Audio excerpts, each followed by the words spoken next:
Well, you're an intelligent guy with very reasonable points, so you deserve all the credit that you've gotten.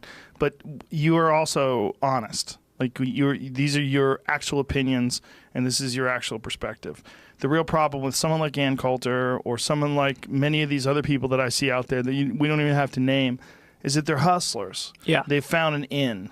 You know, there's an in for a certain type of conservative person. There's an in for a certain type of democratic person. There's an in for a certain. I mean, there's pro-women people that don't give a fuck about women. They're bullshit artists. Absolutely. You know, they're supposed feminists when they're just narcissists. There's a lot of that out there. There's men's rights activists that really only care about finding this way into a group of people where if you have their support, there's just a large conglomeration of them and you can sort of take them in as your fans. Do you feel like it. Do you feel like that died down a little bit, the men's rights activist thing? Yeah. Yeah, I feel like there were maybe 3 years ago it was very big, and then now it's kind of tapering off. I have a bit about it.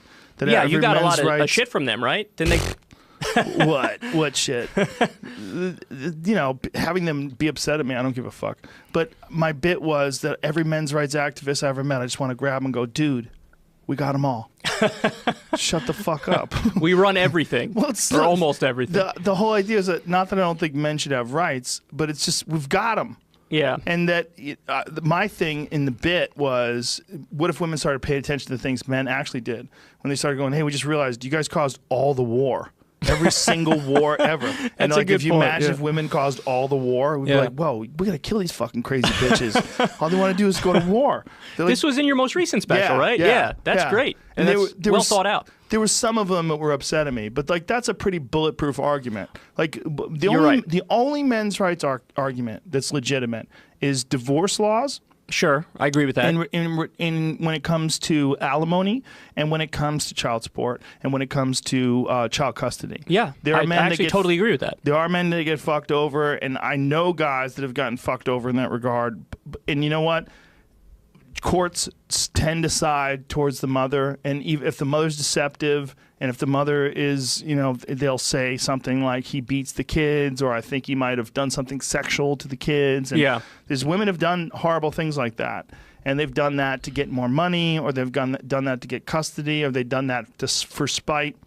But this is a matter of the courts being designed to or the system being designed to protect kids and protect the mother who needs to get money to be able to take care of the children because there's a lot of fucking shitty deadbeat dads. Now, if there were no deadbeat dads, if men always paid child support, then this would be far less of an issue. Yeah, the issue the reason why women can exploit it is because so many men were pieces of shit.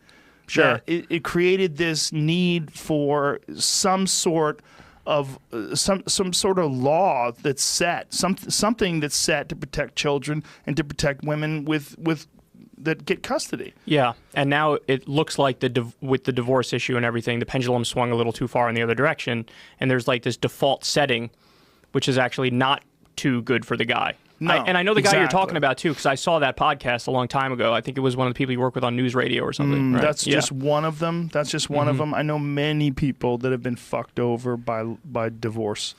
And, you know, and look, I have a good friend of mine who I've talked about him on the podcast before. He has been divorced for 14 years. He has been married to a new woman for 12 years. He still pays alimony. Not only does he still pay alimony, he pays alimony to a tune of more than $100,000 a year to a woman that he doesn't have sex with anymore. So he can't retire. He cannot retire. This woman has a boyfriend. She lives in his old house, my friend's old house. She owns the house now. They don't have any children.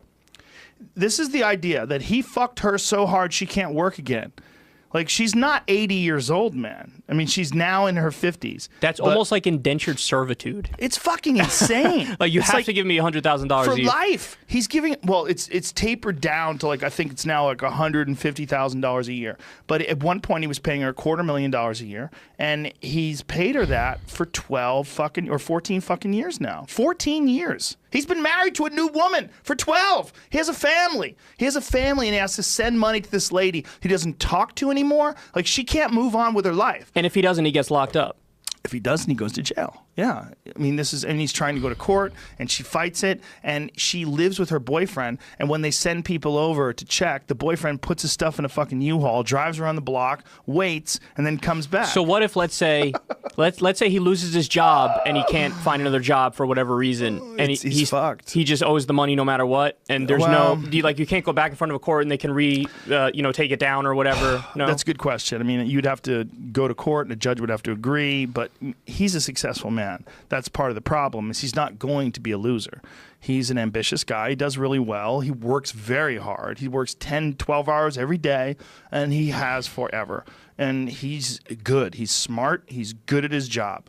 And because of this, he has to pay this woman that he doesn't fuck anymore forever. That's crazy, man. It's a nightmare. Crazy. That's a nightmare. But here's the thing. It's like she's not in a hospital bed. It's not like she can't work. It's like she's totally capable of making a living. And she now has probably 4 or 5 plastic surgeries. She's the person we were talking about earlier. I don't know. Overdid the plastic surgery. I don't even know. I mean, maybe she went she fits the profile. yoga route. Maybe she went the opposite. I don't know. But the idea that my friend has to pay her, and every now and then, we'll talk about it. I'm like, you still have to pay her? And I just go, oh my goodness. He's he's got a family. He's got a wife, and he has children with this new woman, and he's happy, and he still has to pay, what is that, $2,000 a week?